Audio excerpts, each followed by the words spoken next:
বেটা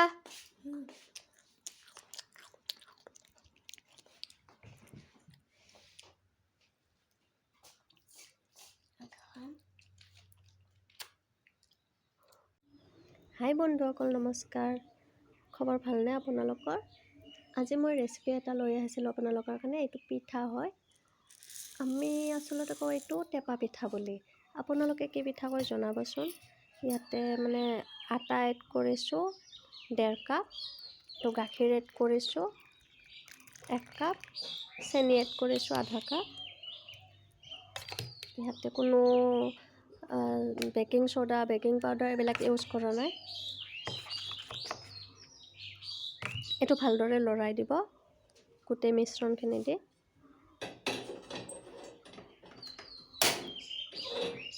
এইটো টাৱাখন বহাই দিছোঁ গেছটো মিডিয়াম ফ্লেমত ৰাখি দিছোঁ তাত বাটাৰ এড কৰি দিছোঁ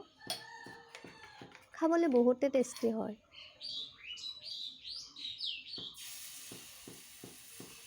এইটো পিঠাখিনি দিছোঁ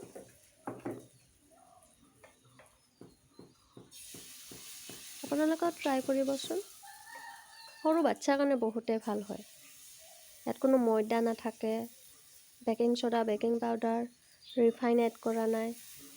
যেহেতু বাচ্চা খাব ন এইটো ডাঙৰেও খাব পাৰি বহুত টেষ্টি লাগে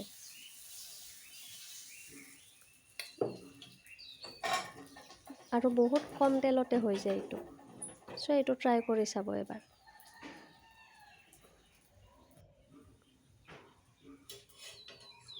চাওক ধুনীয়া কৰি উঠি আহিছে মানে এইটো তলত লাগি ধৰা নাই এইটো মিডিয়াম ফ্লেমত ৰাখি দিছোঁ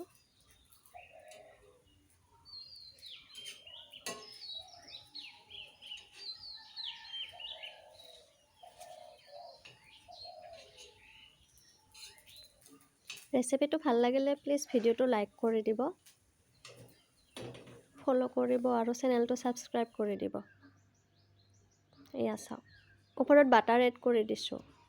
বাটাৰ এড কৰিলে আৰু মানে খুবেই ধুনীয়া হয় আৰু দেখিবলৈ এইটো আপোনাৰ পেন কেকৰ দৰে হৈ গৈছে ধুনীয়া হৈছে